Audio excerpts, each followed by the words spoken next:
welcome to I think today is going to be the fourth episode or third. Yeah, What is it? It's fourth, right? Fourth fourth, episode yes. of Sondervous. And thanks for joining us. It's been a bit of a while since we've recorded the last one because a lot of things have come up. But it's good to be here with you today. And yeah, how have you been, Victoria? We're good. It's like you said, seasons changing and had an illness for 2 weeks and kind of getting back into things. So kind of having to slow down, but also school year's ending and, summertime starting. So slowing down, but speeding up at the same time. Yeah. And then obviously, we've been having lots of sister talks, even though we haven't been doing the podcast and catching up on family things. So, life's been busy. Yeah, yeah, it Yeah. has been. And I think it's really nice just, I mean, even though we haven't it's been a bit of time since we've recorded our last podcast and there have been a lot of things. It's really nice to be able to have that like closer family connection where you just, keep a pulse on what's going on in each other's lives. And Yeah. it's just been super good to have you there to yeah, deal with some of the challenges in life. Maybe we can just like touch on what a few of those challenges have been. So I know Mhm. you've been quite sick for a couple of weeks. Like we were going to Always. shoot one, and then you were sick, and then you were like, okay, I should be better by next week. But then you weren't. So health wise, you're all good now. Yeah, well, I mean, still recovering. I don't know if it was like long COVID or something, sore throat, and then still quite a bad cough. But yeah, getting better, and yeah, it's just I think it could be also be the stress, stress of Mm. of being quite busy, and then yeah, everything's just culminating. So, I mean, like I said, we're all getting a little bit older. So now I used to like push myself really hard, like, okay, I can get through this. Oh, I used to always pride myself that when I used to get sick, it was only for a couple days, like 2 days, and I can get back to work. And my body was just like, no, no, you can't. And Yeah, so 2 weeks for me is probably the longest sickness I've had in since I was young, like really quite young. So mm, kind of telling myself like, "Slow down, it's okay to take a break, and it's okay to not be all productive all the time." So, but of course, yeah. I'm like, "But we have stuff to do. We need to record podcasts." And, we seem to be taking breaks of I'm sick and then I'm better and let's record, and then you get sick. I'm like, "Okay." So, we've been Yeah. yeah. Yeah, jumping back and forth. But I love the story that you told me that day when it kind of culminated because you said you had a performance the next day and you were like really stressed because you wanted to get better. Can you just share that? Because I think that is so amazing what happened in that really short space of time. Yeah. Yeah, so I was beating myself up because, I said sick. Normally, I start to get a sore throat and losing my voice, and so I normally will go to bed and sleep. I don't take any medicine. I try to battle it out, or I take like ginger tea or different kinds of homeopathic health remedies, and I just go and sleep through the whole day. And normally by the second day, I'm okay. I'm on the mend. And so this time I was trying to sleep, but because my throat was so sore, I couldn't sleep. And even at night, I couldn't sleep. So I was running on very little sleep. I wasn't getting better. And then I was started to pop ibuprofen. And I'm like, it's so bad for my body. But I couldn't do anything about the pain. Like even swallowing, I was just like, I'm in so much pain. And so I was kind of at the end of 1 week, I started to get better. And I'm like, yes, okay, let's get back to work. And so I started doing work at home on my computer. And then the next day, I was like feverish again. And I was just like, oh, this is taking so long. And then we had a performance coming up the following weekend. And I'm like, my voice, I've lost my voice. I'm starting to cough really bad, like that kind of coughing where it's super bad and you have coughing fits for like 2 minutes and then you can't breathe. Wow, And I'm yeah. like, I've got a show in 5 days. What am I going to do? And Mm, then my husband started to get sick and he was also, he's also the lead singer of the band. So I was like freaking out and like trying to force myself to get better and like must do this, all the taking all the homeopathic medicine and trying to sleep. And then I had a session with my therapist, and I was so sad. I was like, I don't know what's wrong with me. I've done all the right things that normally work, and my body's still not getting better. And I was crying. I was like, I'm missing out on things that I need to do. I'm missing work. I've got all these plans I need to do for my own business. I'm not able to do that. People are relying on me. I'm not able to be a mom and a wife and doing all these things. And she's like, "And if you are sick, what does that mean?" It means I'm lazy, I'm unproductive, and I'm not valuable. And so finally, we kind of did a practice, and it kind of, I speak to different parts of myself, like the wiser part, and the wiser part is like you need to let go, like let go of control, and just be okay with not being productive. And sure, be lazy, and what does that mean? And so I did some different, of changing the meanings of different things, and then and during the therapy session, I actually went out of the room a couple times. I was coughing and coughing and coughing. I've got a show in 2 days. I don't know what I'm gonna do. I was like, I might have to say I can't do it, and I'm gonna let people down. It's gonna be horrible. And then I was like, you know what? I'm gonna listen to that wise part of me and say, if that's what happens, I let go of control. That's what happens. So the following day, I was like, starting, okay, must be a little bit productive today. And then I was like, you know what? I'm going to be lazy. I'm going to be lazy. I'm going to sit on the sofa. I'm going to watch TV. I'm going to sleep. I'm going to make myself whatever food. I don't care if my husband, he works from home, comes down and sees me lazing around on the sofa. I'm letting go today. And that day, all my symptoms went away. This was the day before the show we had. Yeah, and that day I had a face painting appointment to do for a birthday party, and then the evening I had the show. That day, all my symptoms went away, and I was like, "Wow, that is amazing." Basically, listening to my body and saying, "I let go of control. I surrender. Whatever happens, happens. It's there for a reason." My body was just like, "Okay." And I still had like a little bit of a tickly throat. No more coughing fits from that day on. And like my sore throat went away. And I was just like, I even told my therapist, I'm like, what is this weird magic? And yeah, it was so amazing. So Mm. yes, I know people think it's woo-woo, but I really believe in energy and that your body, we fight so much Yeah, it's like against there's what a our this body's conflict telling there. us. Yeah, Yeah. yeah. As soon as we listen and we say, "Okay, I hear you, and I'm gonna Mm, do what you're telling me to do, whatever it is, and mm, deal with whatever meaning comes up or whatever that means about me." And sometimes that's exactly what our body needs to be like, "Okay, mm, now you got the point, the lesson, now we can mm. move on." So I feel like that was the lesson, like, let go and yeah, let go of all That's the stories and amazing. the needing to feel valuable by doing Mhm. things. Yeah. Yeah. Oh, that is so good. It's really helpful. And it's interesting because when you told me that, I was like, wow, because I'm in a similar place myself. So, um, uh, several weeks ago, I tore my Achilles, and then I've been in a cast, and then I've been in a boot, and it just feels like my body is broken and not working. And on top of that, my little girl has been sick as well. She's had chicken pox, and she's also had, post-nasal drip. So because of the allergies and the high pollen, she gets all this like mucus buildup, and then she coughs, and then she chokes, and then the choking has led to acid reflux, and then there's vomiting. So it's just like all happening. And I think I kind of not necessarily wanted to do it, but I had to. I literally couldn't walk or get from one place to another to care for her. And kind of like you have to just, yes, surrender to your body, surrender to what's happening, what's going on. And then first of all, it's like letting go of not being in conflict within yourself. Like I have to do something, I Mhm. have to be something, I have to accomplish something. It's just letting go of that expectation that you have of yourself. And it still is a struggle, when you don't have one, when you're only on one good foot. And then now, because I'm in a boot, and I've got these really high wedges to Mhm. help my tendon to heal. One foot is a lot higher than the other. So there's a discrepancy in my hips, and it's causing me to compensate. So now I've got bad back as well. Oh. My body just feels so broken. Yeah, and recently my husband and I, we celebrated our first year wedding anniversary. And the card that I got for him, it says, "Congratulations, you've passed the 1 year mark. I've decided to keep you."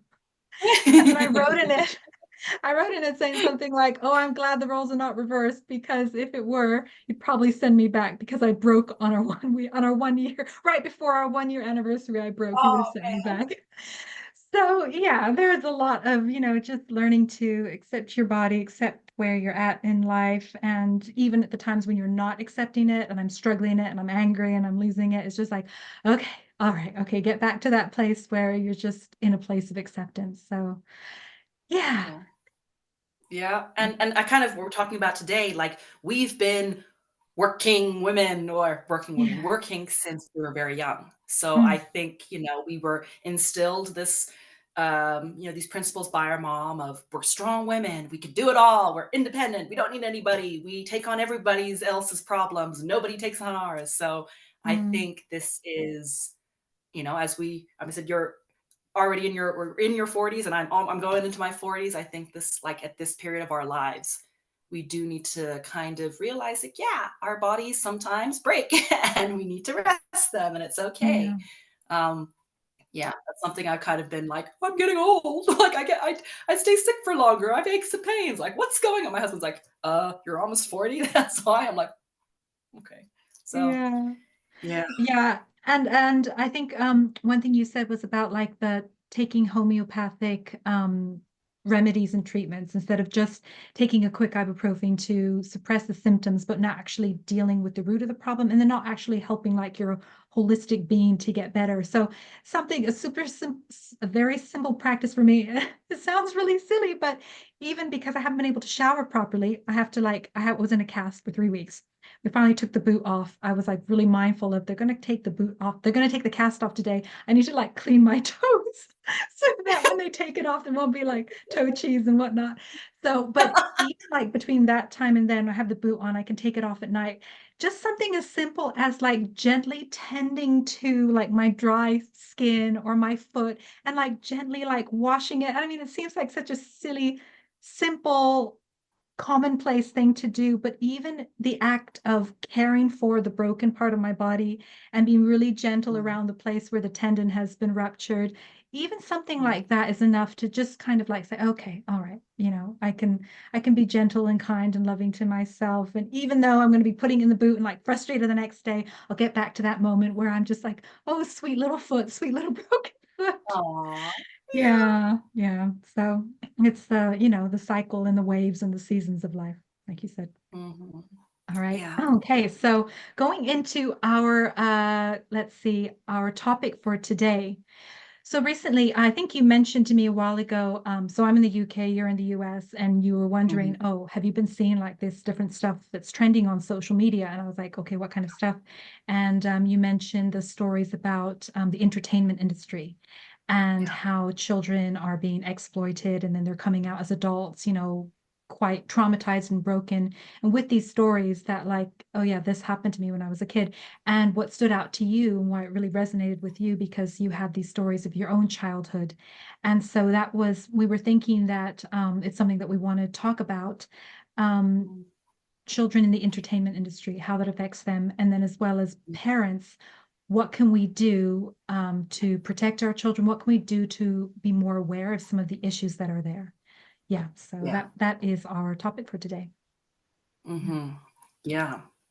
So what was it that kind So, of like when it just came across your path, what was it that you can kind of say triggered you or that made you feel like I have something to say to speak to this topic? it was I think this was maybe like, oh, it's been going on for probably a couple months now, a month or 2. Now, of course, I think it started off with, like, the Nickelodeon kids. This was probably, like, 3, 4 months ago now when all these stories started to come out because this new documentary I still haven't watched it, don't really need to, I kind of lived it. Um, it's called Quiet on the Set, and it's about the Nickelodeon kids. So it's a lot of child stars who were in the Nickelodeon world, who made all these, programs that we weren't allowed to watch them. Obviously, we didn't have Nickelodeon, but a lot of millennials grew up watching these shows. And now these adults, probably in their late 30s, maybe, are coming out and speaking out about these abuses that happen while they're on set, exploitation. A couple big producers' names were mentioned about these guys were really um, aggressive in their pursuit of these children and what they did to their parents. Of course, I said I didn't watch the documentary, but I read little bits of articles and seen little snippets. Um, and so I guess when I saw that, I was kinda like, duh, well, yeah." Like, Mm, in the entertainment industry, how can people think that kids are gonna be safe? It's not a safe environment. Everybody knows that, and I think people say, like, people like Corey Haim and like the Rat Pack bunch, they were all talking about these things and people didn't believe them. Why are we surprised? We know back from the time that Shirley Temple was a kid, Yeah. some of the stories that she talked about, like 30, 40 years ago, she was explaining some of these things that happen, of course, in a little bit more coded language because it wasn't acceptable to say that kind of stuff back then. But people know. And of course, with the internet and TikTok and all these things, it's so much more prevalent now. It's all in your face. Whereas before, you probably had to go look for it.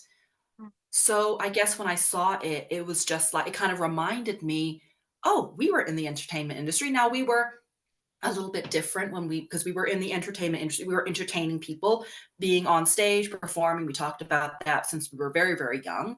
Mm. Um, that was kind of within the cult. But then as we moved to China, we started to get into modeling and advertisements, and we were extras in movies and things like that. So we were in more like the secular entertainment industry, and we were also being paid. As kids, we weren't paid, obviously. But when we got older, yes, we were. And so kind of thinking back to our experiences of modeling and being young teen girls in this industry and thinking about like, wow, remembering some of these things that happen and been like, ooh, that wasn't okay. Ooh, that wasn't Mm. okay. You kind of normalize it as a kid. And as you get older, you kind of don't really remember unless some really traumatic things happen. But thinking back with an adult lens, a healthy adult lens, you're like, Mm. wow, that wasn't okay. Ooh, no, that was creepy. Why didn't I do anything? Ooh, Yeah. like, and you start to kind of realize what happened, and you're just like, oh, that's Mm. like some serious trauma there. And Yeah. especially as a mother, I would never allow my kids to be in that situation or for those things to happen or for them to be in those situations without me knowing exactly what was going on. I think that's a Yes. very big, I don't know, a different mindset shift coming from a parent as a mother from our point of view Mhm. now that, yeah, when you're younger, you Yes. just don't. Or when you're a teenager, you're kind of like, oh, yeah, but everybody else is doing it and no one else is saying anything. So I guess it must be okay. Yeah. Mm. Yeah. So And you so, were yeah, starting to come to the some of these mindset. realizations and Mhm. then thinking like, well, this really wasn't okay. Was it quite hard for you when you realized, oh wow, that actually really, was dangerous, harmful for me, to kind of Mm. realize what happened and that you weren't, protected? How was it for you? Yeah, I guess it was I started to realize what skills I lacked as a teenager, and I guess they say what skills I lacked. A lot of kids don't have this, and in the work I do, it was just such a reinforcement of, oh, if I had those skills that I teach kids nowadays, like younger, when they're 8, 9 years old, if I had those skills as a 13, 14, 15-year-old, maybe that wouldn't have happened. Mm. And just like, a little bit of self-blame there as well, kind of like, oh, I should have known those things, but then there was nobody there to teach me. Mm. And so obviously, okay, I'm gonna have to unpack this in therapy and forgive myself because there is self-blame there, thinking I should have been able to protect myself and known those skills, but Mm. also just reinforcement of this is why as parents, it's great to be horrified and being like, oh my God, that's terrible, and entertainment industry is so bad. But how much are we going, okay, but this is not just the entertainment industry. Anytime we send our kid out into the world, not even out to the world, sometimes even 80%, 90% of child abuse or sexual abuse is perpetrated by a family member or a friend. Anytime we're sending our children to a sleepover, we have an uncle or an auntie or family over for a visit. Mm. Anytime our kid is away from, I think, us as parents, we need to make sure that they have these skills because Mm. we can't assume that they're going to be safe. We can't assume they're Mm. always going to be with safe people. And so I think there was that, seeing as, oh, whoa, those bad things happened to me. And then, oh, I should have had these skills. And this is why it's so important I'm doing the work I do Mm. now with kids Right. because kids need to know these things. And parents also need to know what they need to be teaching their kids, what they need to be Right. aware of.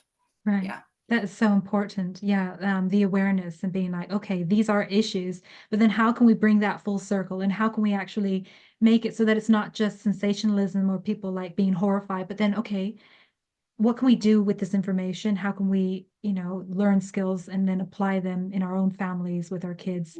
So, and that's Yeah. just right along the lines of what the work that you're doing, and also why these stories like resonate with you and why they hit a chord. So, Yeah. yeah, I was thinking like if you have some of these stories that you feel comfortable to share and that you're okay with, Mhm. you've processed and worked through them enough in therapy, if you could share maybe a couple of the more like the stories that are highlighted in your mind and that you would like to kind of share some of those experiences with parents for the purpose of as a child or as a teenager, I wish I would have known this. This is what, my parents could have done, and this is some of the things that we can learn now in order to keep our kids and our families Mhm. safe, something like that. Yeah. Yeah, that sounds good. Yeah, I have a couple of stories that really stand out in my mind now that I thought. Of course, it's like lots of little minor things. And I think the minor, that's what we almost normalize. You go into an Mhm. industry like that, and we're talking about like on just a very basic level. We're not even talking about abuse and anything with a capital letter. You're thinking about the environment. And Mm, so you are a commodity. When you go in to do modeling, you're an actor, all those things, you are a commodity. And why would you expect them to treat you I mean, as a human, yes, but they almost it's the whole point of it is to dehumanize you. You are an object mhm, to make them money. Why mhm, would you be different than a book or a car they're selling, right? You're there to make them money. And so we often worked quite long hours, right? Modeling, sometimes we would work, like a full day, and we would be up at like 5 o'clock in hair and makeup, everything's getting ready on the set. And of course, we were kids, and in China, they don't have any child protection laws, so you can only work 4 or 5 hours a day. Nah, it was like until the advertisement or photo shoot is done. And mm, sometimes people were late or people had to take a break or whatever, or your agent wasn't there, so they couldn't ask certain questions. And so you could be there for anywhere from 12 hours to sometimes it went on until the evening, and we go home like really early, like 1 or 2 in the morning. yeah, So already the time it was very stressful on us as young girls. Um, and the way they kind of treated you on the set, it was like throwing clothes at you, like, hey, if they had a little changing room for you, that was good. But a lot of times it was like, here, oh, the client wants you to change your skirt. Here, throw you the skirt, change right in front of you. And there's men, there's a client sitting there in the chair, there are the cameramen, the lighting guys, and they just expected you to change right in front of them. And there was no, oh, they might want privacy, nothing like that. It was just like, do it, and you shouldn't be bothered by it. mhm. So there was already that a little bit, that what's the word I'm looking for? Kind of like the Almost that expectation level was already so low at the very yeah, start. they like And a from bit. there, Yeah, where else, what else could happen? Yeah. yeah. Mm, And I know, I did one job when I was maybe 9 or 10, and this was when we lived in Hong Kong, mm, and it was for a kids, I think Garfield Kids or something like that. I still have the pictures. And that the parents were on the set, and they were a little bit different. And I don't know whether because it was in Hong Kong or whether because the kids were so young. My younger brother also was doing it. He was probably like 7 or 8. Um, but yeah, I remember that being a little bit nicer. mm, Whereas when we got into hey, we have literally 100 sets of clothes to get through and 6 hours. You were the machine, machine, machine. yeah. And you're hungry, and someone's trying to feed you as you're putting on a shirt and stuff like that, or trying to give you water. And there was no break. There was no like, nope, can't go to the bathroom. You have clothes on. It's going to take a long time for you to take it off. Just wait. So Mm, we were I felt very dehumanized in the whole process of it. Like, mm, I'm not a person. They don't see me as a person. They see me as an object. And mhm, so why would they be like, "Oh, are you okay? Are you tired?" Sometimes the agent would bring you some food, but yeah, mm. it wasn't like Yeah. that normally. Yeah. Wow, that's really uncomfortable. I mean, to feel like basically you're just a mannequin, but Yeah. you have needs, whether they're, your need for privacy, your need for to be able to, just take care of what your body needs, but none of that is really acknowledged, recognized, and you're almost like not even allowed to kind of, have these needs or to voice them because that's just not a done thing. But I do remember, yeah, the difference between Hong Kong and China, where there was a different vibe there. And, that time, the difference, Hong Kong was an international city, and the Mhm. expat parents who were there, I think they all had a much higher standard. Whereas when you went to China, it was just a different environment. And so Mhm. that kind of culture that's already accepted then sets you up for the other abuses or things that shouldn't happen to take place, because that's the environment. Yeah. Yeah. Yeah. And I Mm. don't know if the agent also was telling the clients that we were older, because I don't think as a 13-year-old, and one of the stories we're gonna have to tell, we were serving alcohol. Mhm. And yes, there's no age of, you can't, there's no age to drink in China, I don't think officially, especially not if you're an expat. Um, but there must have been something in an adult's mind saying, a 13-year-old selling alcohol on the street to men, probably not really ethical. And there was just none of that. It was like, "Oh, you're beautiful, you're young, go and sell alcohol on the street." Yes, I do think Yeah, that there was and you were with me definitely at that job, right? deception. So, um Yeah. There was deception there going on as far as our ages, because I remember once or twice the agent telling me, or an agent telling me, oh yeah, don't tell them you're this age, tell them that you're 17 or 18.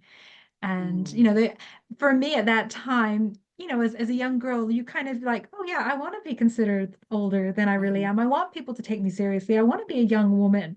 So when they're telling you this and you feel that, one, it's going to be better for everybody involved, it's going to help you get better jobs, better pay, better everything, you're okay to go along. And again, these are grown-ups, these are the adults, these are the people responsible taking care of you. So you're going to trust their judgment. If they say it's okay, you may feel uncomfortable with it, but they slowly start to like kind of take away the morality, like that, things should be a certain way, but if everyone around you is dumbing it down, the moral relativity starts to kick in, where I guess it must be okay, and then you just mhm, kind of go along with things. Yeah, but you yeah. shouldn't. Mm. And I think that's, this is why so many models, they do start to get into the industry very young when they're young, impressionable women. Why? Mm. Because they are looking externally for how to build their identity. And if everybody's doing this, oh, everyone's smoking, oh, everyone's taking drugs, I guess this is the done thing. And if I want to be a part of this world, I need to do it too. Mm. Mm. And so it's that's why it's such a freaking dangerous industry to put children whose identity is developing into, because you are being like, I know you're forming right now your identity, your who you want to be, what your values are. I'm going to put you in the most depraved place you can possibly get your set of morals from, Right. and hopefully you're going to turn out okay.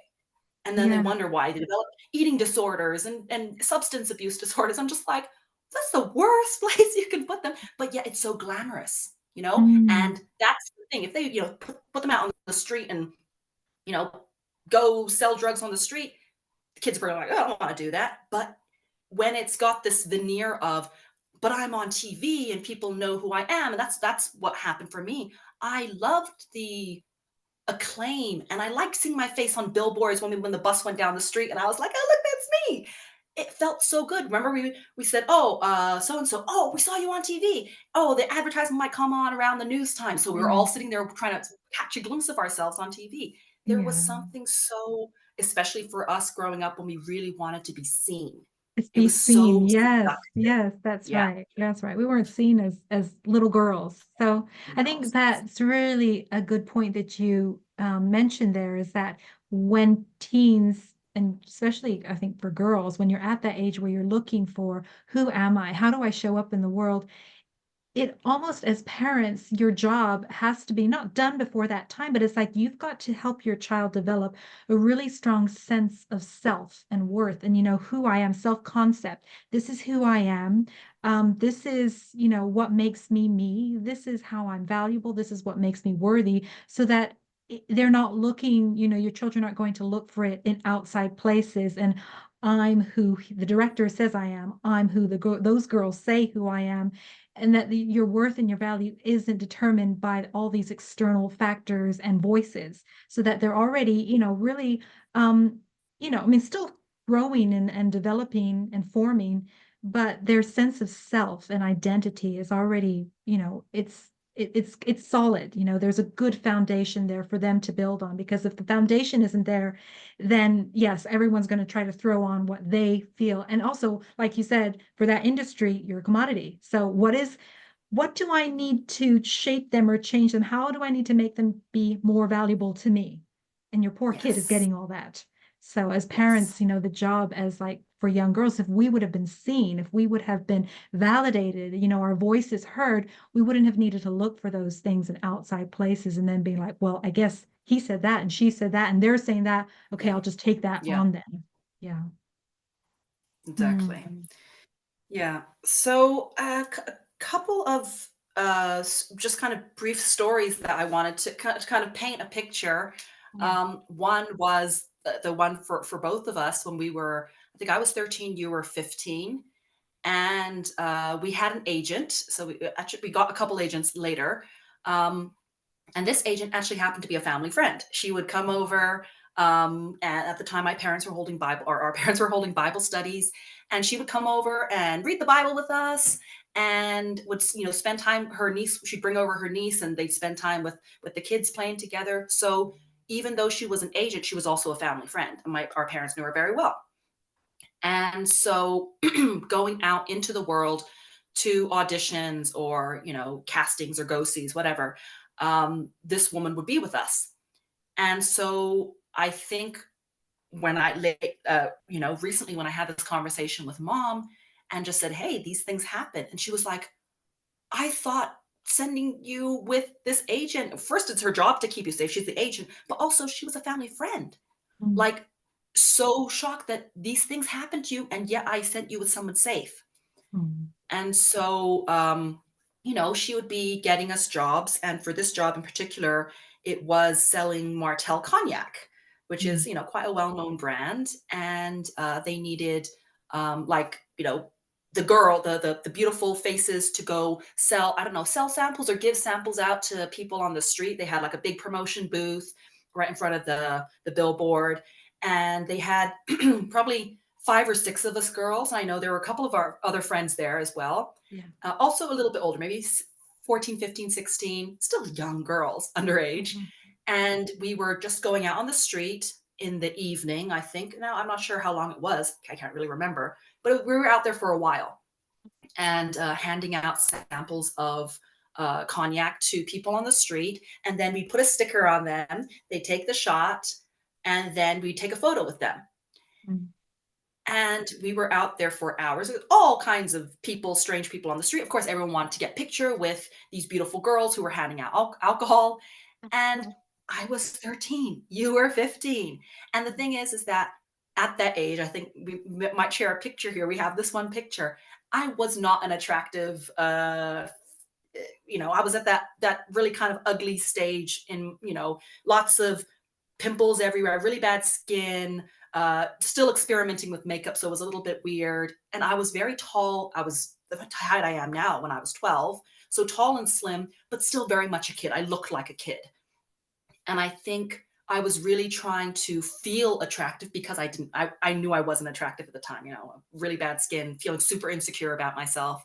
And so the fact that I got to dress up and be on the street and be a Martell girl, having Mm. that title and having people want to take photos with me, that was like such a boost for my ego and exactly what I felt I needed at the time, right? And then of course, as we're out there, it's just a little bit boring. I started to take shots. Now, I shouldn't have been because we were supposed to pay for them. But I was taking shots on the quiet as a 13-year-old taking shots of cognac. And so I was pretty drunk, over the Mm. course of whatever. And so I remember going up and like kind of being quite silly with people and going up and like putting stickers on their different parts of their body, super inappropriate. I didn't And realize and yeah, this. I mean, I was there with you. We have a picture I and was all, drunk. but I have a very different memory. yeah, than you. But it's interesting, even so, this goes to show that even sometimes the people who you're with, those who are like closest to you, may not even be completely aware, which is why, at the end of the day, if you yourself don't have like a certain understanding or awareness, then, even those who are right there with you, because I didn't realize that you were actually drinking at the time. Drunk, Yeah. woo! Oh, yeah. Okay. Yeah. Mm. So there was that, and then I think just looking back when we were talking about these things, and I didn't realize how young I was, and until, you showed me the picture, and then I saw, like, the date, and I was like, "Wow, I was 13. Wow. What?" And I teach 13-year-olds. I'm like, "How in the world was that, Yeah. considered okay?" 15, I mean, it's underage, but, a little bit older, a little bit closer to 16. 13 is still a kid. You're in freaking middle school. I'm like, "Oh, that was so wrong." And then obviously we shouldn't have been selling alcohol or drinking, but I was doing both. So there was that already. And then I think the second one happened when, or the second one, the story that I really remember was when I was with I was doing a photo shoot for pantyhose. And again, a full day shoot. And I remember the client telling me, "Oh, you need to, sometimes we were wearing like skirts or shorts or something to sell the pantyhose that were just the legs. And then later on, they were changing it around a little bit and said, oh, like you need to be in kind of lingerie. So like little silk slips to show more, like you can also use lingerie and wearing lots of different kinds of clothes. And then it got even a little bit weirder where they were saying, okay, you need to not wear any shorts, just wear a top and pantyhose. And the pantyhose, most people know that it's kind of from the upper thigh upwards to your waist. It's a little bit thicker, so you can't Okay. really see, but you can Mm. still see like an outline of if you're wearing something underneath. And Mhm. then I remember taking a couple shots, and then the agent told me that the client wanted me to take off my panties underneath and just wear the pantyhose and like a short little top. And I was like, no, I don't want to. I think I was maybe 14. I was older than, yeah, I was 13, 14 probably. And I was, no, Mm. I don't want to. And she said, well, the client wants you to do that. She says, you can see the outline of your underwear. Don't worry. We'll just Photoshop out any like shadow we can see. And I don't care about the freaking Photoshop. Like, I don't want to be without my underwear with only a pair of pantyhose and a shirt on. No, I don't want to do it. And so I remember going to the makeup room and just sitting there saying, no, I don't want to do it. No, I don't want to do it. Mhm. And I remember her saying, well, what about if we can get more money? How about I negotiate with the client? You do it Mm. and we'll pay you a bit more. And I just remember thinking, like, no, I don't want to do it. I don't want to be out there in front of a bunch of men just in a pair of pantyhose and a shirt. And then I remember thinking, I don't want to do it. The agent should be on my side. She should be saying, no, you can't. I mean, she knew how old I was. I don't know how old she told the client I was. And thinking that she's not on my side. She's negotiating for the client to give me more money so that I'll do it.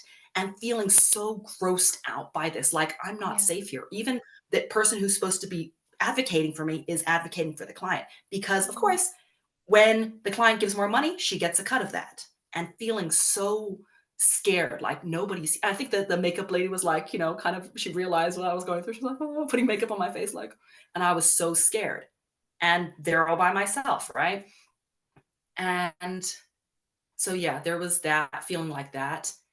It's like And that that's when I moment kind of of started to realize, moment of betrayal yeah, where you just feel like so, like you said, she was the one who was supposed to be protecting you, supposed to be taking good care of you, and up until that point, you feel like, yeah, this is someone who's here for me until that moment where she's just ready to offer you up, and oh my goodness. yeah. Wow. And That's so really I that's a think, very frightening, feeling as well as a young girl to feel that I'm in here with these wolves and the one who's supposed to be protecting me is actually throwing me to them. So, negotiating, like, you can have her for this much. And it was just, oh, oh, like, no I one's can here for understand that me. that feeling of feeling so sicked out and so gross, like, oh, Yeah. gross. Mm. But yet that was super, when I talked to other girls and that you're like sometimes we were on jobs, other models, and they were just like, yeah, like that's what happened. I think they were also a little older, like we were young. Um, and so already feeling like that. And so I didn't get very many modeling jobs as like you got a lot of like cosmetic jobs because you had, that face, kind of mixed face and really pretty face. I was the tall, slim one, so I got a lot of clothes. Yeah. And remember feeling very like, I don't know what they're going to ask. Yeah, I don't know if they're going to ask me to take off my top or, wear this or high, or, just to make the shot better. Who knows? And so I didn't like feeling like I didn't have an identity. Like, I don't know. I thought like maybe if I got cosmetic modeling, they would see my face and it was all about the face and Mm, body felt there. And I was uncomfortable. I was a little, gangly, still trying to be comfortable in my body. I was kind of developing as well. So feeling super uncomfortable about my developing body and then having people just like objectify. So of course, mm, super unhealthy. Um, and then one of the other ones I wanted to talk about was a situation where we were actually lied to by the agent. I don't know if the mm, agent knew about it, but the client lied to us and told us what we were going to do a advertisement for, a TV advertisement. They mm, said it was for inflatable furniture for the beach. And so they said, oh, you're going to be on a beach in like, bathing suits or things like that. And it turned out it wasn't. It was for a go-go club in another city. So we traveled to another city. There was a lot of other models as well. The girl who I happened to go with, she was 6 years older than me. And she got a lot of, she lived with us. We had a lot of, she got a lot of modeling jobs. mm, And I remember being very influenced by her, by being looking up to her and being like, "Oh, I wanna be like her. She's so confident when she goes on these casting things, and everyone seems to like her, and she speaks Chinese very well, and she almost flirts with the clients a little bit, so I wonder if that's what I have to do to get jobs." And mm, so I remember watching her and kind of, like, wanting to emulate her, but then also feeling really gross about it, like, "That you have to do that to get jobs? Like, ew, I don't wanna do that." And also, I was 6 years younger than her, big age difference. And so we went away to this other city. It's probably about 2, 3 hours away by car. And we were brought to this, place where we were supposed to shoot the advertisement. And I said, this isn't the beach. Like, what's going on here? And they said, oh, yeah, actually, you're not doing beach advertisements. You're going to be advertising the club. And they gave us like these little skimpy outfits to wear. And it was just like, I remember negotiating and saying, we're not doing this. This is not what they said. And the girl who was with me, the older girl, the other models as well, were negotiating and saying, we're not doing this. Not, and the other girls were saying, we're not doing this, not for the price that you offer. If you pay us more, we'll do it. And so I remember mm, thinking like, oh, this is how it's done. Everything's yeah. negotiable. I'll sell my body as long as you pay me more. And Mm, I think I was 15 at the time. This was one of the last jobs I did. I was so grossed out by the industry after this. Um, and it took almost the entire day of us negotiating. Our agent was actually back in the city where we lived. And she was just on the phone going, well, you're there now. And, just negotiate with them and see if you can do, maybe change the costumes a little bit. And I just remember wow. thinking again, why is she not saying, no, we're not doing the job? Send them home. And I remember her saying, oh, well, you're there all the way. The client doesn't want to pay for your, bus ticket or whatever back. You'll have to make your own way home. We didn't have any Mm, money with us. We were supposed to be taken care of the entire time. And so they finally negotiated, okay, it's going to be this costume and you're going to do it like this instead. Um, and also it was the clients will put you up in a hotel for the night because it took that long to negotiate. Now that evening, the clients took us out to dinner. And I remember I was 15. They started to do shots of rice wine in China. That's kind of how you party and how you be friendly. And I remember the girl I was with. When I say girl, she was 6 years older than me. She was doing a lot of shots with the clients and getting really mm, drunk. And I mm, remember the client coming trying to offer it to me, and I knew I wasn't supposed to tell them my age, but I said no, I'm 15. I'm not. I can't drink. mm. Ironically, no, I can't drink. Then I had some boundaries. Gosh darn. Um, But and the other that must girl have was been quite this time, right? distressing because like she's supposed to be there with you. She's your chaperone. She's a model as well. She's doing this, but you see like the behavior that she's engaging in is really Yeah, compromising. You can see that to herself, but then also you because she's there 6 years older, supposed to take care of you like an older sister. And then yeah, also that behavior as well, where you're kind of like learning and sussing things out, like, oh, is this how things are done? So yeah, that's all like That's leaving a really big mark on you. And yeah, Yeah. in that moment, again, being the only one, being the youngest one, not drinking, everybody else is, and you're then just then they're, with the wolves again. Wow. Yes, kind of out there, and that's she was supposed to be like my older sister, and I went on a lot of jobs with her because, we believe that you don't go anywhere by yourself, so when she went Mm, on jobs, I usually went with her. I don't know what I could have done because I was, like, so much younger than her, but mm, it was kind of like a safety measure that, I know, our parents, when we went out with her, they were saying, like, "You need to go 2 by 2." So, something there. N and I thought that I was protected by her, but I guess, like you said, I didn't realize that her behavior when she was older, she was 19, 20, 21. Her behavior was trickling down and putting me in an unsafe environment. And then I was just like, well, I don't know what to do here. I want to be like her. She seems to get all the modeling jobs, all the attention. But at the same time, I don't feel safe here. mm, And then I should I mm, do the same things that she's doing? So it was a really complicated, and I said this was like this one instance where I was just looking at her get drunker and drunker and then like, yeah, obviously I don't mm, want to drink. Let's just go back to the hotel. Let's go back to the hotel. And what I didn't realize is that, well, the clients were obviously a bunch of men, middle-aged men. When they put us in this hotel, it was kind of like a cheap 3-star hotel. They put us in separate rooms. Now, they could have mm, very easily put us in a room with 3 or 4 other girls. I know some of the other models, they were all Russian, and so they all I think, they spoke very, very good Chinese. They all negotiated as a group, which was what their strength was. I realize that now.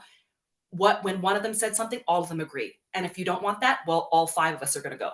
And so the okay. client, they really had a lot of power there. Hmm. Me and the other girl I was with, she was off doing her own thing for whatever reason, and I felt like I'm here by myself and I don't have anybody to help negotiate for me. I'm only 15. I don't know what to do. Mm. Um, and And your so the agent's not client even there with you at the time. She's agent in, wasn't she's even in there with another, us, wow. another city. You're really So on your own in so so many ways. vulnerable. Mm. Yeah. And then I remember just this one thing happened that when we went back to the hotel, they gave us all our key cards. They gave her, the other girl was very drunk as well. So they gave her a key card. They gave me a key card. And then they went up to the room and I opened the door. I said, oh, like there's one bed in here. Like I thought I was sharing a room with somebody. Like, okay. And then the client knocked on the door, came inside. Right away, he came in. He was kind of drunk. And I stood by the door because I knew somehow instinctively, if I close the door, I'm going to be in danger. So I stood by the door and I held it open with my back and I was standing there. He was sitting on the bed and he was speaking to me in Chinese. Come sit down next to me. Come, let's talk. I'll give you something to drink. Can you be my girlfriend? If you're my girlfriend, you'll get lots of jobs. I'll introduce you to other directors and, all the typical stuff that I'm sure happens in the entertainment industry. I'm a 15-year-old girl. And I said, obviously my alarm bells are going off in my head. I know what he wants. I'm terrified. Um, if I close the door, who knows what's going to happen? I need to stay here. So I just stood there with my back to the door. And I had this weird solution in my head that if I pretend I don't speak Chinese, he's going to get bored because he realizes he can't communicate with me. Now, I'd been speaking Chinese all day and at dinner, so they knew I spoke Chinese. But somehow in my head, I was like, just keep speaking English, just keep speaking English. So I remember just standing with my back to the door and saying, I'm really tired. I want to go to bed. I'm really tired. I want to go to bed. Repeating myself like Mm. over and over. And he da da da, speaking Chinese to me. I understood what he was saying. I knew what he wanted. And I said, I'm really tired. I want to go to bed. And I said, I don't know how long he was in there. And he was kind of like, oh, got up and walked out of the room. And I like Mm. closed the door and I was shaking. I was like, oh my God. I almost got raped. It's so scary. And like, I just like want this to be over. I'll get the job done the next day. And the job it wasn't very nice. It was very exploitative. There was, a lot of stuff that happened. But I think that instance that happened, I was by myself. I was put in that position. It was just like, I can't do that. I'm so scared. I don't know what's going to happen. The person I'm supposed to be with is off drunk somewhere. I don't know what's happening with Mm. her. So that was just like a super impactful experience for me. Like, I don't want to do this. I don't want to do this anymore. Yes, the Mm. money's good, but I don't want to do this anymore. Mhm. And yeah.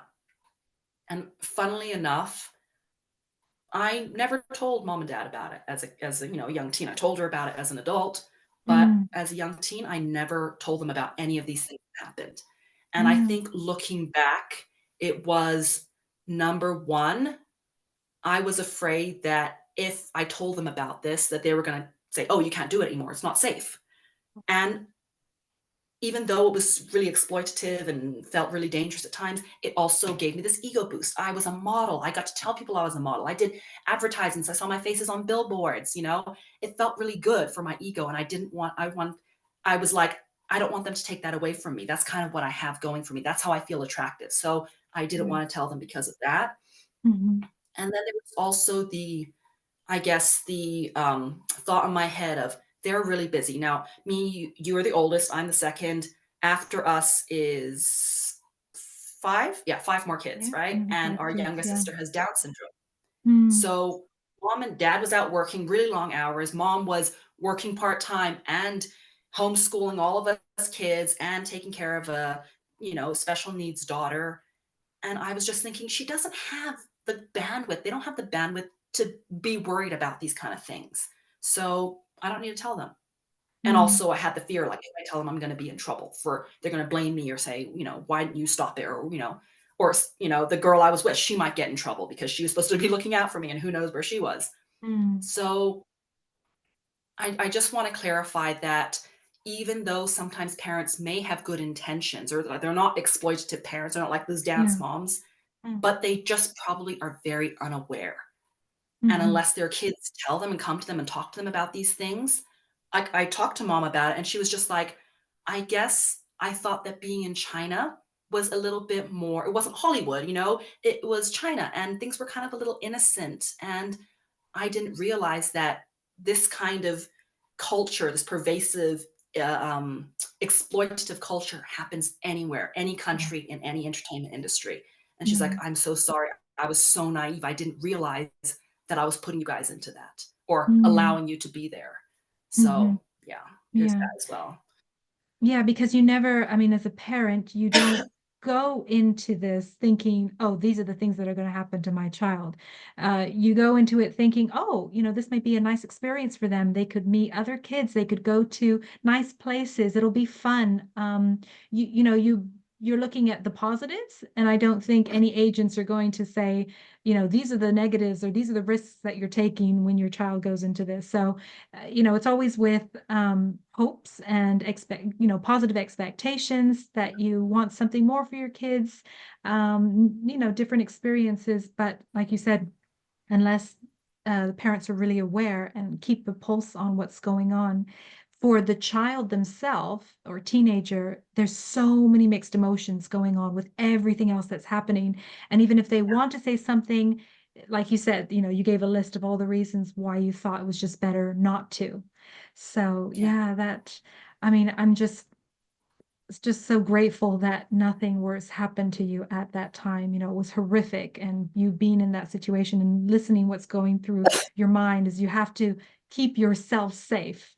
It's just, every, you could say, woman, sister, mother's, worst nightmare. And I'm thinking of, my daughter as well.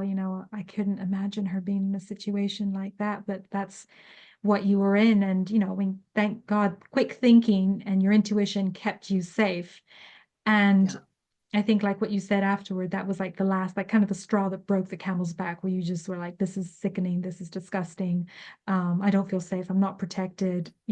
This could yeah, have happened to me. That could have been a lot worse. That just yeah, made you kind of step away from that. Um, yeah. as far as like the beliefs about yourself, what did that leave you with? Like who Oh. you were and what that meant and your value, and then kind of going forward, what did that mean to you? I think at that time I looked, I no, I realized a lot of the decisions I made in my older teen years and even in my 20s, I saw myself as a commodity. Totally saw myself as a commodity. So Wow. using sexuality, flirting, leading people on, being provocative in your behavior, all of that stuff was where my power lied. I wasn't smart. Mm, I wasn't funny. I knew I was mm, pretty quick thinking, but I saw the other girl who I really admired, I looked up to her like my older sister in so many ways. My dad even mm, called me, he's like, you and your shadow, because I literally followed her around everywhere like a puppy dog. I wanted to be like her so much. Mm, And I saw such bad behavior from her. And I know, probably she grew up the same way that we did and had a lot of trauma and low self-worth or whatever. So I was remember thinking kind of even quite a bit tearily that I wonder what would have happened, who I would have become as an older teen if I had a good role model at that age. Like she mm, was my role model, and I mm, saw so much bad behavior from her. mm, Yes, I'm willing to trade my dignity, my um, I remember this one instance that she came home and she was supposed to be doing a jeans advertisement photo shoot. And she came home with this Polaroid where she was topless. And of course, she was covering herself and turned away from the camera, but she was topless. And she said, "Oh, the client offered me a lot more money, almost double the amount of money that they were going to pay for the entire photo shoot to take these few shots. And they told me it's just to put focus on the jeans. You're not wearing anything else and you're just wearing the jeans." And she was probably 18, 19 at the time. And I remember her being so proud of this photo that she came home and showed all of us girls, all of us young, impressionable girls saying, yeah. look what I did. And the Mm, client paid me so much money to do it. And I remember mm, being shocked, like, and you did it? Like, ew, you took mm, your top off, a little, probably 13, 12, 13-year-old girl. Ew, gross, you took your top off? yeah. Um, and then but look how proud she is. Look Mm, how, fulfilled and confident she feels by doing this. She so seems mm, to be so empowered by it.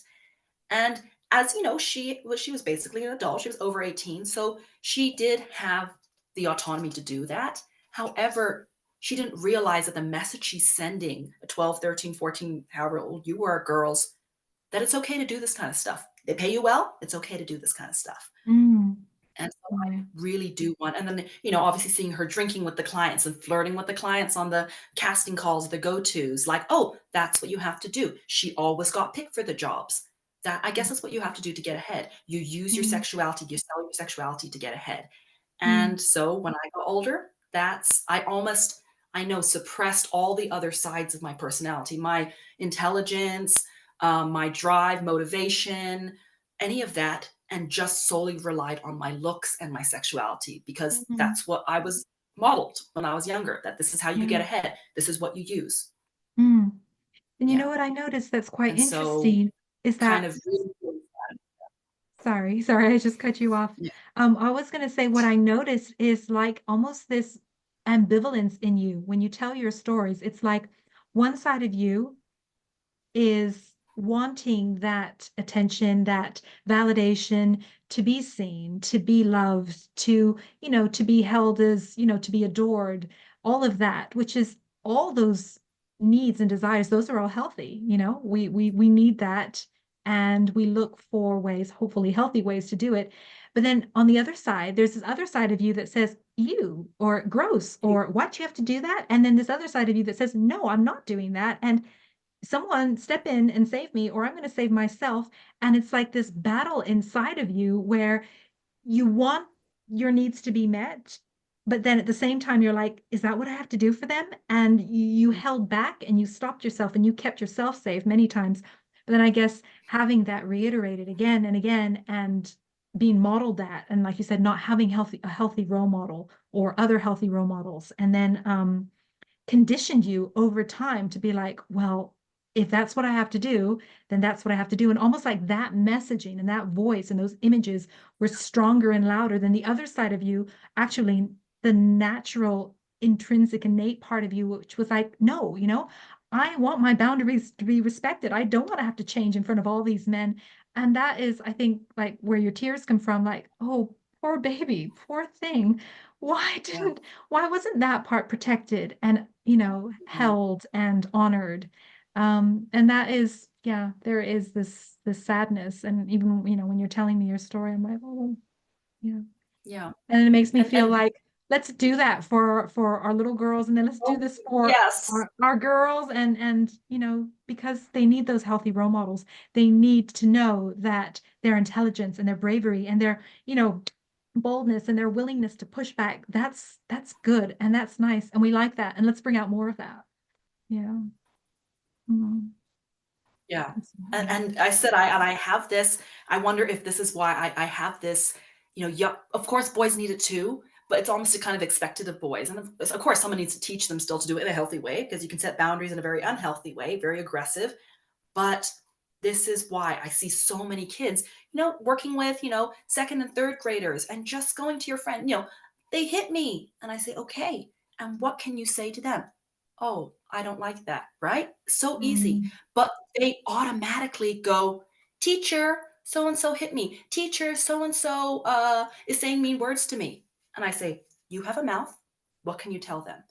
I mm, don't come in and go, "No, that's not nice. I want you to apologize to them." Because what that does, and they're used to that, it puts the locus of control externally. They always look outside for someone to save them rather than, mm, "Do I have the skills?" "Oh, I do. I can say, 'Stop, I don't like it.'" I can say, set boundaries. "If you keep doing that, then I'm gonna walk away." All of them mm. have those skills, but they Yeah. automatically so quickly look externally for help. Look, someone else save me, someone else save me. And it's Mm. our job as parents to be, first of all, teach them from, the time they can talk, 2, 3 years old. Stop, Yes. I don't like it. Yes. Body actions, right? Right. Teach them and then reiterate, you have the skills to stand up for yourself. You have the Mm, skills to say no. If you say no and someone still doesn't respect that, then you can set boundaries. It's a little bit higher skill. If they still don't respect that and you're in danger, then you can come to me, right? And know mm, that I'm always there just to help support, but I'm not going to jump in and save you because as they get older, they start, something's going wrong. Quick, somebody who's going to save me? And when you're all right. alone, nobody's here to save me, and you feel so deflated and helpless. Right. Right. So that Yeah. is one of the kind of like real talk I want to talk to parents. Start empowering your kids. Stop jumping in to rescue them. Teach them the skills first of all, and remind them you have the skills to handle this. I'm right here to support you, but you have the skills to handle this. You can say no. You can say stop. You can walk away. All of Yeah. that you can do. And when they Exactly. do it, like really good job. You were able to handle this situation. You have the skills to handle the situation to keep yourself safe. Mm, And just especially with girls, giving them that messaging. You have the skills to do that. And in a healthy way. You don't have to be aggressive and be like, what's wrong with you? Yell. We talk about the three styles of communication: passive, assertive, and aggressive. Passive, the opposite of passive is not aggressive. You don't have to do that because that often will anger the other side and then probably put you in danger. mm, Assertive is the being firm, setting clear boundaries, and also mm, being willing to enforce those boundaries. I'm going to walk away. If you do that, then I will do this. Super mhm, clear. You don't have to say a whole lot. mm, And I find that with kids, that's one of the main skills we need to be teaching them. But also, this only works if the parents respect it. I know a lot of parents go, "Oh yeah, I want my kid to be assertive. I want them to stand up and say no to bullies." But then when they go home and they're being bullied by an older mm, brother or sister, they're saying, "Oh, honey, just give them what they want. Oh, come on." Or when they say, "You know what? I don't want a hug right now." "Oh, honey, you need to be nice to your grandma. Go give her a hug. Why are you being like that?" So we mm, override our kids' boundaries at home, or when our kid is mm, like, "No, mom, I don't feel like, honey, tell me about your day." "No, mom, I don't really feel like "Oh, come on, just tell me." We override their boundaries all the right. time at home and then expect Mm, them to still keep those boundaries with other people because those people are different than the people in our home, in mm, our family. right. Right. So it And needs to they be across they the they know those, they know what's incongruent about that. And then it's very difficult to maintain having that. And then you start to then augment yourself and have different types of behaviors for different types of people. So I think what you touched on a really key point then is about having that consistency above board and requiring the same things of yourself as a family. And then even for us as parents, that we are trying to teach our kids to have for other people. It all begins at home and it has to really be cemented with those first relationships with mom and dad, brothers and sisters. yes. Yeah, absolutely. Wow. And Mm, also, well, we know that, a lot of abuse is done by friends or family members. And so we know how this all works. They are groomed. They are, they have some kind of special relationship with this person who will go on to then abuse them. And so we, of course, to stand up to a bully, to set boundaries with a bully, someone you don't like, that's easier. What about setting boundaries with someone you do like, someone you do care about, right? When Mm. it feels off in their body, but that little ambivalence of, but I like this person. I look up to them. I want to be like them, like I had, Right, right? right. I don't know what to do. Mm. So setting bound remembering that a lot of the any kind of abuse or anything that's gonna happen are by friends or family members, people who will your child will have a relationship with, and they probably will Mm. like them. That's the whole Mhm. goal of it, right? Yeah. That if we tell them it's okay to set boundaries with someone you don't like, but the people you do like and love and care about, and you wanna have a connection with, like mom or dad or older brother or sister, if you can't say no to those people for fear of hurting their feelings, then what about the people you do like who do have ill intentions, right? So Mm. that's where this we need to be firm throughout our messaging, even if Right, right. it's someone you care about, you have a relationship, if it doesn't feel right in your body, you Mm. have the right to say no, right? And Mm. teaching them skills and scripts and things of how to do it Right, in a right. safe way so you don't not aggressive, but it needs to be firm, it needs to be clear. Mhm, And yeah, I mhm. feel like that is just from my own experience of you will have those mixed feelings of someone you really love and adore or wanna be like growing up. Right. But yeah, at some time you might have to set boundaries with that person and how to Mm. do it. Yeah. Mm.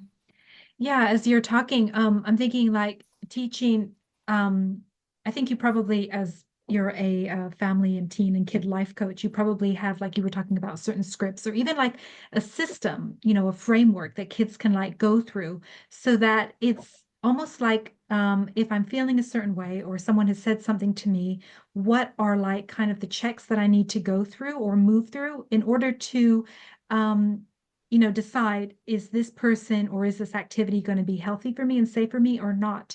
And also, it's not just about the person, but if you kind of separate the person from the behavior, these sorts of Mm, behaviors are dangerous. These yes. sorts of behaviors are going to make you feel like this, and this is why you have a right to say no, and this is why you don't have to Yes. go along with that. Because, like you said, when it's a person, it's really hard. This is my best friend, or this is my uncle who I love, or my babysitter or this, that, or the other. But if you teach children, but these behaviors are not healthy, and this is why they're not healthy. And so you're going to feel this way. And then at those situations, do what? And going back to, if you would have had certain skills and have, been Yeah. taught these things younger, being in those uncomfortable situations, you wouldn't have had to second guess yourself like, am I right? And are they right? Should I do what they're telling me to do? Even though in my body, I know I don't want to take off my shirt. I don't want to wear no underwear under my stockings. You would have known, no, my body is my own. No one has a right to ask me to show any of that because you would have learned all of that. So when we teach our kids these principles and concepts and, just basic rules for safety and health and well-being, then you Yes. kind of take all of the kind of the heightened emotions out of it. It's just like anything else they're learning, like science, math, English, and then at the right time how to apply it, right? And even like Mhm. maybe, I mean, it's uncomfortable and you want to make sure that you're doing it at the right time and place and that the child is developmentally ready for it. But even like role playing, like Mhm. this is what it could feel like, or this is what could happen, so that you're empowering the kids so that in that moment they're like, oh, I got this. It's uncomfortable for me. Maybe this is the first time it's happening, but mom's taught me this before. Dad's taught me this. We've role played it in our family. Do you do things like this with your clients and some of your Yeah. students? Yeah, for sure. And, it's funny that, when you're talking about, like, role playing or practicing, ironically, that skill that I had that kept me safe that night, Mhm. where keep repeating the same thing over and over and over again and pretend you don't speak the language. Ah. That skill actually came from we talked about it, the cult, right? We were Mm. drilled into this in case someone comes up to you. Of course, they gave us different reasons. They didn't ever say you're going to be sexually exploited, but they said people might come up to you and ask you questions that are uncomfortable, or they might want information about where Mhm. you live. And we lived in these huge communes in places where that wasn't allowed. And we didn't go to school. We were all like I don't know how many 40, 50 kids all homeschooled. So you might get questioned by the police. You might have neighbors ask you, how come you're not in school? Mm. And so when you have people ask you questions, we call them security questions, we role played over and over. How do you respond? How do you respond? And it was always like, Mm, we play dumb, number one. I don't understand what you're saying. So the other language always helped. I don't understand what you're saying, right? I don't understand. I don't mm, understand. I don't understand. And two, have a scripted answer that you can repeat over and over again. And once they realize they're not going to get any other answer out of you, they get bored and leave you alone. So mm. ironically, those two skills that kept me safe that night, I actually role played. The cult taught us those skills. Mm, And, mm, very like really weird full circle, but they came in mm. handy. So And so, context, you don't want the context of the cult or other people, but as far as what they were teaching you, the skills were actually really helpful and they actually saved you in that moment because it came back in that moment where you were really stressed and you didn't have any other resources. Wow. yeah, That's very strange weird. and weird, but well, whatever gets the job done. And yeah, Yeah. I guess it's going back to the skills are really important. And yeah. Okay. So I was just thinking maybe we could just like, based on some of the stories that you talked about, like, what do you want parents to know? Um, what are the key takeaways for parents Mhm. to know as far as like the things that happen in your story for the parents themselves? And then what are Mhm. some of the tools that parents can use with their kids? I mean, we're talking about specifically, the entertainment industry, but like you were saying, it doesn't have to just be that. Anytime our kids are with people that you haven't personally vetted, when they're out in the world, at school, at sleepovers, with other groups of friends of people, anytime a child is not, with you, even now, I mean, even online as well. I mean, cyberbullying and all these, what does it call it? Sextortion. It's really Mhm. horrific to read some of these stories of what happens to Yeah. kids simply because they haven't learned a certain set of skills and they don't have a certain mindset that enables them to be protected wherever, whomever they're with, wherever they are, even within the comfort and safety of your own home.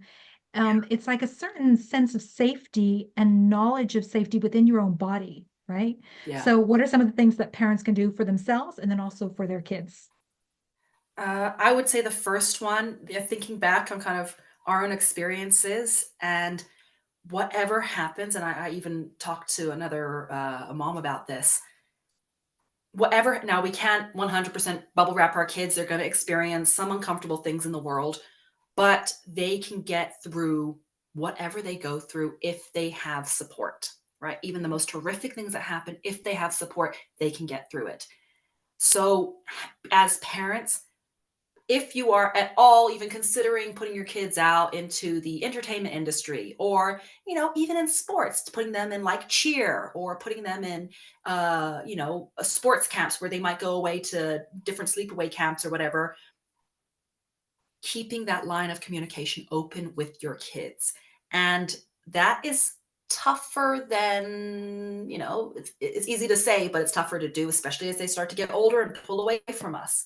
Right. And they're going to have all these stories in my head. Like, I don't want to get in trouble. I don't want to burden my parents. And this is what I Mm, hear a lot from teenagers that I work with. And they say, yeah. my parents are so busy. Like, I just don't want to tell them one more thing. Right. Either I'm going to get Mm, in trouble or I know I'm gonna be a burden on them, which is so mm, sad because they're supposed to be a burden on us. They're our responsibility. But feeling right. like my parents already talk about how tired and how stressed out they are, I don't wanna give them one more thing. Mm, And so being aware that when our kids listen to us and we're talking about, I'm so tired, I'm so stressed, I can't handle anything else, our kids are picking that up and going, Mom and Dad can't handle anything. I can't bring anything else to them. They can't handle what's going on in my life. I mm, have to do it by myself.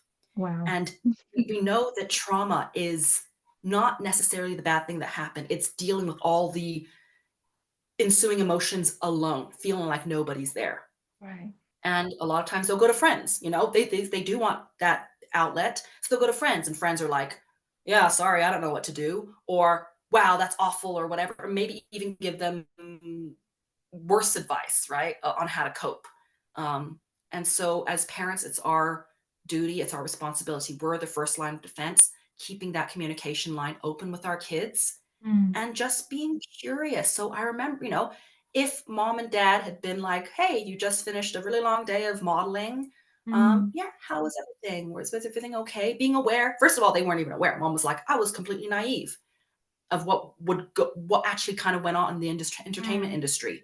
So being aware of what's going to happen? Don't bubble wrap and put your blinkers on. Oh, it's not going to happen to my kid. Being aware, worst possible case scenario, it is happening to your kid. And Mm, best possible case, it's not. But let's prepare and assume that they are in an uncomfortable position. Let's just be curious about their life. And so mm, taking time, talking with your kids, and it doesn't even have to be after each time after they come home, just a once a week check in with your kid. You go out on a coffee date together if they're older, you go get some ice cream if they're younger, and just have a talk. That's what I do with my son. We talk about all the stuff that comes up during the week. And sometimes it's nice and innocent. I had a really good week, mom. Other times it's, oh, it's been a really tough week and this is going on, this is going on. But mm, have that standing date with your kids to talk one on one mm. as well, not with, five or six other siblings. Right. Okay. And also, I feel a lot of parents, and I think I maybe felt this with mom a little bit, that um, if we as parents have any of our own trauma surrounding Mm, not feeling safe, maybe feeling unseen, maybe having some experience of our own of being exploited as a kid, that mm, we carry a lot of fear and anxiety ourselves. And so when our kid comes to us and tells us maybe something happened that was unsafe with them, mm. we are going to react in a really big way because we are projecting, we haven't done the work to heal our own trauma, and they're triggering our trauma. And so Right. even though something that happened might have been quite small to them, depending on what happened to us, we're reacting from our own trauma, which tells our kid, mom's not a safe person, dad's not a safe person to talk to about these things. Look at their Mm. huge reaction. I just told them something tiny, right? Yes. Yes. I So remember dealing this. with, if we have any of this kind of trauma of our own, dealing with it first. Yeah. Mm. Yeah, that is so important. As you say that, I remember talking about, in the model times we were modeling, there was this one time where the director wanted my hair to be lighter, so they bleach dyed my hair. I think like 3 times in one night to get it shade lighter and lighter and lighter. And I came home and I had horrible, horrible hair. And Dad freaked out. He was so, so angry. I was upset too. But his reaction was so big that it just made me feel like, oh, then I got in trouble for it as well. So I just felt like, oh, I can't do anything right, and I always get in trouble. And instead of it being about, oh my goodness, these people went and damaged your hair really, really badly, it was about, I don't like the color of your hair. How dare you do that? You're a naughty girl. And then, being grounded. So when you talk about, being there for your kids and working on your own traumas first so that you can really be there for them. Yeah, that makes such a huge difference. Otherwise, it's just going to be too uncomfortable for you to have those conversations, and you're never going to be able to be fully present and available for them and how they need you to be. Yeah. Yeah.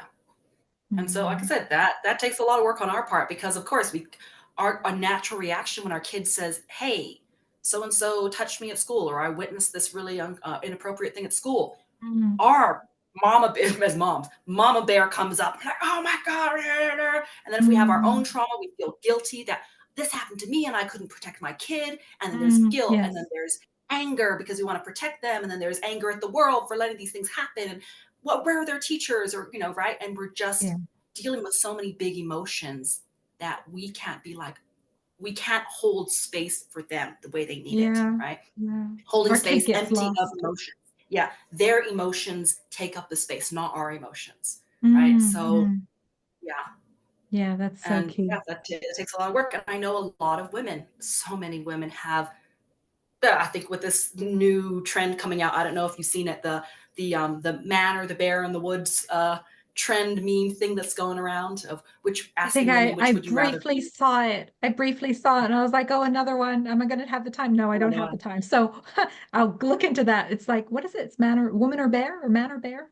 A man or a bear, like who would you rather come across in the woods, a bear or a man? And like Okay. sliding majority of women say bear. And I mean, I think it's kind of a silly trend myself. Kind of very improbable and so many other things. Anyway, I've got Mm. my own version of that. I'm going to keep it to myself. But that kind of stuff, it just shows that so many women have trauma. So many women have trauma. And the fact that they would choose the bear over the man shows that they're not healed from their trauma. Mm. Because the fact that I would choose an animal that would kill and maul me over a human Mm. shows that, yes, of course we have trauma. We all have trauma. So many of us, probably sexual trauma or all these things. A man would do all these horrible things to me, and I've experienced all these things. Even we call it micro traumas, being catcalled as you walk down the street, or feeling, people staring at you if you're wearing something a little bit more revealing, right? All these little Mm. things happening throughout the day. We are picking up, even if you haven't been raped, you're picking up all these uncomfortable, the world's not a safe place. Men aren't safe. So Mm. when we're talking to our daughters about these things, and we're trying to tell them, hey, go out and be healthy and have help with healthy relationships with people. Oh, but the Mm. world's not a safe place and all men are rapists. We have to deal with our own trauma first, because otherwise we're putting that onto our daughters, especially. And we're Yeah. also putting it onto our sons of, well, first of all, people, be a safe man for females, but also you're probably, men are all disgusting, gross creatures, right? And we're Mm. sending that messaging to our sons. Yeah. So I have all boys myself, and so it really is such an important message of be a safe person. And I had this conversation with my son recently, and he has a girlfriend. He was talking about, she's having a really hard time with some friends at school, and he's 11. And he said, and so I was listening to her, and of course she's telling me all these things, and I know who she's talking about. And then I thought, okay, I'm just going to listen to her. So I told her, do you want my advice or do you just want me to listen? And I was like, Oh. oh, my heart, like, oh my God. I was like, that's beautiful. 11-year-old, boyfriend, whatever, they hold hands. It's pretty innocent at that age. If our kids can learn these things, like be safe. And so teaching our children, if they're boys, to be safe, but also to have boundaries. And as girls, it's okay to have boundaries and be safe, and to let other people know, no, I'm sorry, that makes me uncomfortable. I don't want to do that. Right. Mm. So that, and of course, we talked about it earlier, being able to say that to your parents and having our parents respect those boundaries. Because I Mm. do see a lot of parents who send their kids out into the world, maybe with a sibling, maybe with an older friend, maybe with an entrusted adult, a family friend, and somehow as parents we think, oh, they're out in the world, but they have their older brother there, or they have a cousin there, or they have a family member that's an adult there. They're going to be safe, like mom thought we were, Mm. and didn't give us the tools. We'd never learned the tools ourselves. And by entrusting our child to an older child or a caregiver, we can't do that and neglect the let me teach you these individual skills, because Right. sometimes, like it happened in my situation, whatever is going on in that adult or that older child's life might actually be the thing that puts your child in danger. We don't Mhm. know. Like they could be wanting to be accepted, so they go off with a group of kids and then start drinking, and then your kid's there and they go, oh, come on, let's do it. And they're thinking, well, my parent entrusted me to this person, they're safe. If they're saying it's okay, it must be okay. Right? Mm. It almost Right. puts them Right. in an even more dangerous situation because they trust this person. Mm. So really being aware that who is hanging around, who you're entrusting your kids to, don't put 100% of the responsibility on them to keep your kids safe. Make Yeah. sure your kids have those skills themselves. And to also be Mm. aware of, hey, this person you sent me with, my older brother or sister, they're kind of going off the rails a little bit. I know it's not really safe to be here. I'm going to call mom. I'm going to, whatever strategy they have to keep themselves safe, I'm going to use that strategy because the person who was supposed to be keeping me safe Right. actually Right. isn't. Yeah. Yeah. That is so huge, I think, because there's this kind of unspoken bond or just assumed trust that our kids also, I think, need to learn. Um, there are certain situations or there are certain uh, times where you will need to act for yourself, that goes beyond what you normally would be or how you normally would act. So, and also, preparing them for that so that if they know certain behaviors or certain types of actions are not safe and to steer away from them, what to do in those situations, even if it is a trusted friend, a brother, a sister, or someone who you know. Yeah, Yeah. that's really helpful. Hmm. Yeah. Hmm. Just basically being aware of the dangers that are out there in the world. And I know some of the stuff is really hard to read. And we also don't want to go too much the opposite extreme where we're just like Hmm. fear mongering, everything is terrible. I know a lot of people are now. There was a story that came out a little while ago about a dad who, you know, drugged his daughter's friends by giving them milkshakes at a sleepover. And so many parents were like, no sleepovers, no sleepovers for my kids, absolutely none at all. And completely their right to do it. That's their decision. But also, we can go over to the opposite extreme where we bubble wrap our kids, thinking that's going to keep them safe. Yes, And yes. eventually, they're still going And to have to go out into the innocent. world. So when Yeah. bubble wrapping them, taking them out of the situation completely, is keeping them safe while they're with us. But Mm, eventually they're going to have to go out to the world and they don't have those skills. So right. why you can protect them in the situations, but don't use that as an alternative to I'm keeping them out of these situations, so therefore I don't have to teach them those skills. Right. The skills are Exactly. still important whether or not they go out to the world or whether or not you keep them safe, because eventually they will have to go. Hmm. So Yeah, I think you're right. And then just like you said, keeping the conversation open, just keeping a pulse on where your child is at in life, who their friends are, what activities they're, engaging in. And then if there are certain activities that you sign them up for, like you said, cheerleading or gymnastics class, or going, for a couple of nights away on an adventure during the summer or something like that, just being really mindful of, what could happen at those times and places, having those conversations. And then another thing I thought of is, maybe some parents can think, in hindsight, oh, that happened, or there was this situation. And I think it may be sometimes easier to just kind of not have the conversation, or just kind of assume because it wasn't spoken of, then that it's all right. But what I remembered was, so my son, when he was around, we were living in China at that time. So from the time he was about 3 or 4, even younger, he did some like clothing advertisements, or catalog shoots when he was like 2 or 3, like, or even a baby. And as he got older, they liked him quite a bit because of his look. And so during this different seasons, they would have quite a few calls from the agents. And he was, yeah, doing modeling during that time. He did quite a bit until he was about maybe 11 or 12. And as we were talking about the topic of this podcast, I started to think, oh, yeah, he was in that whole scene for quite a while.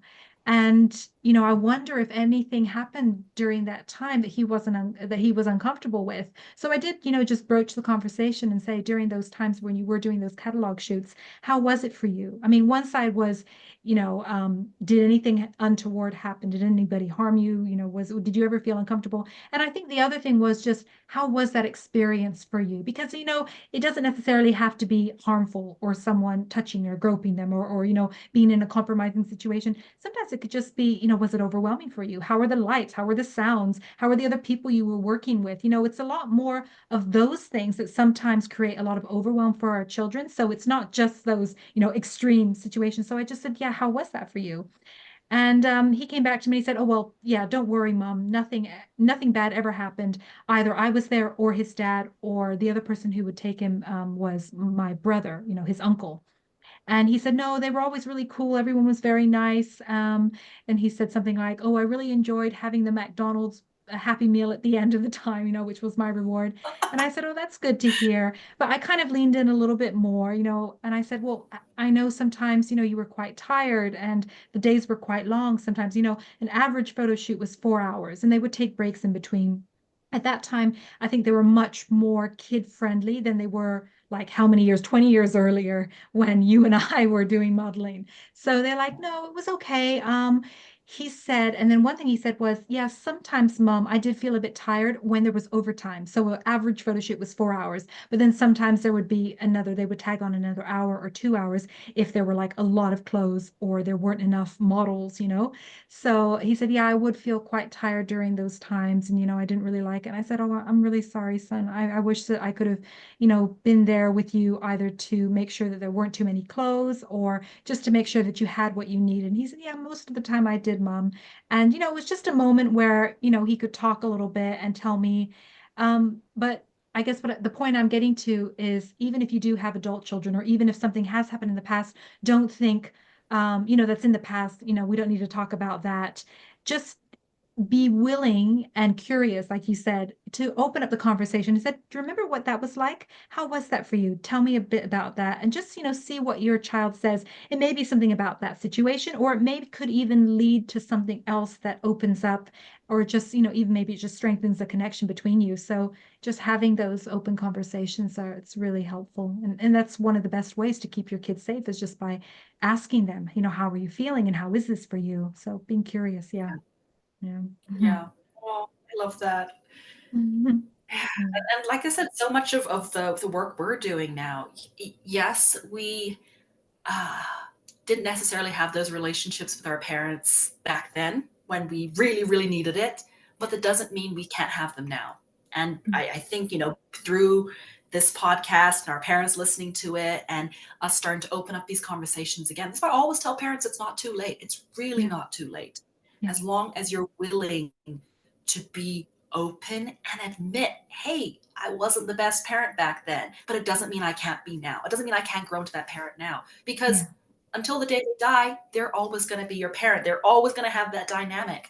So I see so many kids talking about, oh, having to cut their parents off, like adult children, having to cut their parents off because I try to have these conversations. I'm starting to do healing. I'm starting to explore these things.